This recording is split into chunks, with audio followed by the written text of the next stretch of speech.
আসসালামু আলাইকুম রহমতুল্লাহি ওয়া বারাকাতুহু। সম্মানিত দর্শক মণ্ডলী, কেমন আছেন আপনারা? আশা করি ভালো আছেন, আর আপনাদের দোয়ায় আলহামদুলিল্লাহ আমিও ভালো আছি।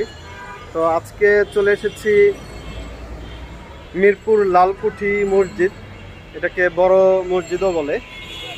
তো খুব সুন্দর ডেকোরেশন করা, মাশাআল্লাহ। এর ভিতরটা দেখলে আসলে বুঝবেন, মাশাআল্লাহ যথেষ্ট ভালো ডেকোরেট। তো এখন আজকে 22 রোজার ইফতার করতে চলে আসলাম লালকুঠি বড় মসজিদ। এখানে ইফতারির আয়োজন করা হয়, তো আজকে এখানে ইফতার করব আমরা।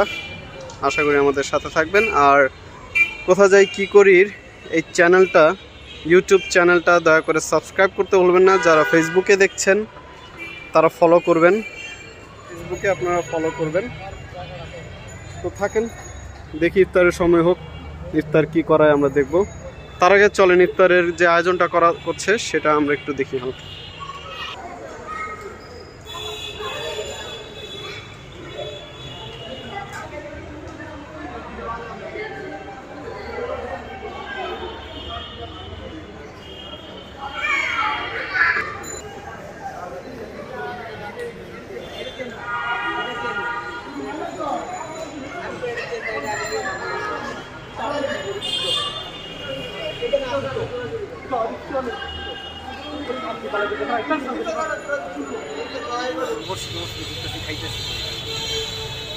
সাদ্দাম ভাই বলতেছে যে আমরা যাযাবরের মতো হয়ে গেছি, এখন বাইরে বাইরে ঘুরতেছি, বেড়াইতেছি।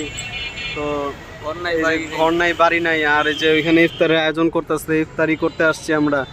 এখন কি করব, কোথাও তো আশ্রয় পাইতেছি না, এখন আল্লাহর মসজিদে আশ্রয় নিয়েছি আমরা, তাই না? আসলে ব্যাপারটা এরকম না যে আমরা গরিব অভুক্ত, মানে কি বলে এটা, খাবার দাবার পাই না, এখন আস্তে আস্তে ঘুরতেছি, ভিক্ষা করতেছি, তাই আমরা ওই যে মসজিদের আল্লাহর হস্তের খাবার খাইতে আসছি। ব্যাপারটা আসলে এরকম না, এটা একটা আবেগের বিষয়। ইফতার করব মুসলমান, আমরা আরও হাজারটা মুসলমানের সাথে ইফতার করব, এটা হচ্ছে আন্তরিকতার ব্যাপার, ঠিক আছে?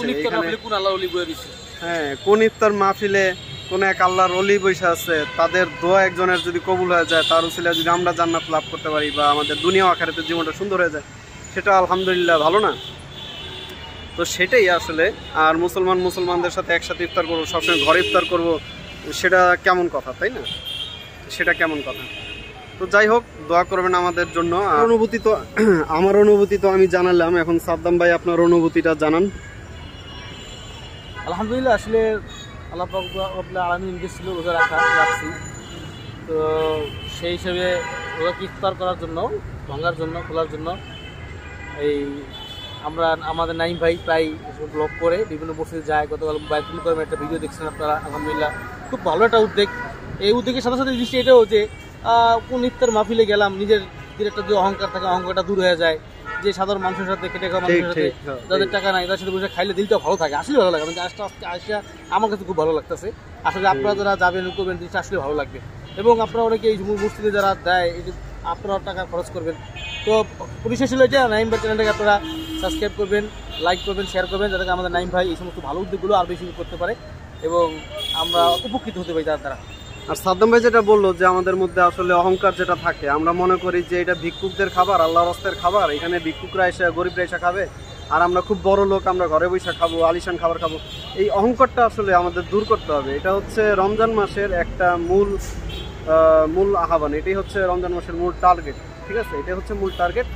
আর নিজের অহংকার যদি আপনারা ধ্বংস করতে চান, তাহলে আরও হাজারটা মানুষের সাথে এসে খাবেন, আল্লাহর হস্তে খাবার খাবেন এবং আল্লাহর হস্তে ইফতারের জন্য কিছু দান করবেন, ঠিক আছে? এটাই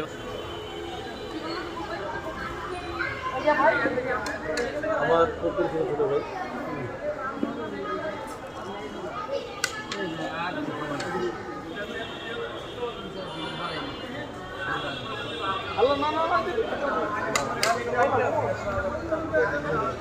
সাদ্দাম ভাইয়ের ফুরফুরা মাদ্রাসার ছোট ভাই দেখে একটু বেশি দিয়ে দিল মনে হচ্ছে।